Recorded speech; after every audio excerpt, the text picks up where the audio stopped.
I was a doctor in Kolkata. I dedicated my life to healing others, to being a beacon of hope for those in pain. I was a warrior against disease, a protector of life. 36 hours of tireless work fighting against disease, saving lives. I was exhausted, yes, but I had a purpose. A moment of rest was all I needed. When my shift ended, when I thought I could finally rest, the nightmare began. My fate had other plans. I woke up in a place that should have been a sanctuary, a place of healing. But it became a chamber of horrors. What was once a vibrant life full of dreams and hopes was reduced to a horrific crime scene. I was violated, brutalized in a way that words cannot describe. My parents found me naked, lifeless on a cold, hard floor. My body broken, shattered like glass. My spirit crushed, my pelvic girdle broken, my limbs disfigured.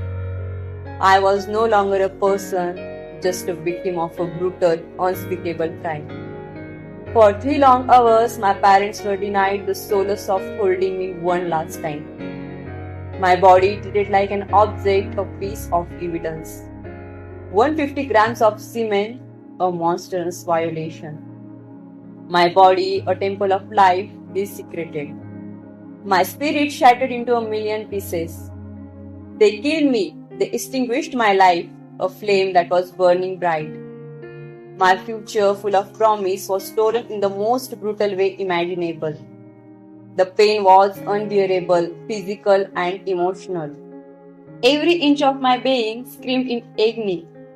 The fear was a constant companion, a cold, icy hand gripping my heart. I felt lost, alone, and utterly powerless. They called it suicide. They wanted to paint me as someone desperate, broken, but I wasn't. I was strong, I was determined, I was a healer. But the wounds they inflicted, the horror they unleashed, no one could survive that. I was a doctor, a healer. Yet, in the place where I should have been safe, where I should have been valued, they broke me. The hospital, my sanctuary, became a place of horror. And then, as if to erase me, to forget the nightmare, they began renovations trying to cover up the crime, trying to erase me. But I won't be erased. My story won't be forgotten. This isn't just about me, it's about all of us. It's about a world where women like me live in fear, where justice is just a word, not a reality. Nirbhaya's case was supposed to change things. But 12 years later, here we are, still trapped in the same nightmare. Some say it's a crime to be a doctor in this country. But it's not just that. It's a crime to hope. It's a crime to believe that we can be safe, that we can live with dignity. I want more than justice. I want a revelation. A revelation that will ensure that no woman ever faces what I faced. A revelation that will protect us, that will value us. My name will not be forgotten. My pain will not be in vain. We will fight for a world where every girl, every woman can live without fear. But this isn't just my story. It's the story of every woman, every daughter, every mother who dares to live in a society that looks the other way. Where is the safety we were promised? Where is the change we demanded? How many more lives must be shattered before we rise united and say, enough is enough? When will we stop blaming the victims and start holding the perpetrators accountable? Are we going to allow fear to dictate our lives? Or will we take a stand, fight back, and demand the justice that has been denied for too long?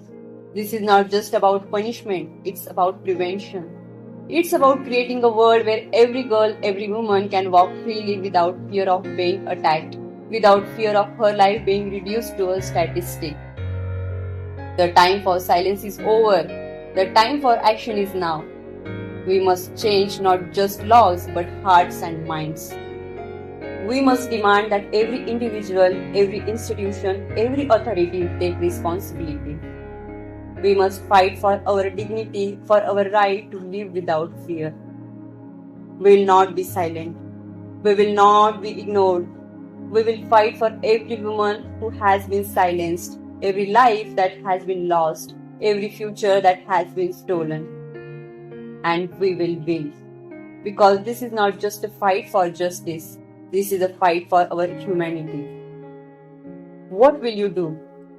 Will you stand idly by or will you join the fight?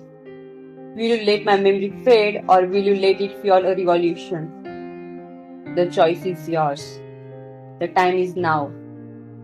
Justice is our right and we will not rest until it is served.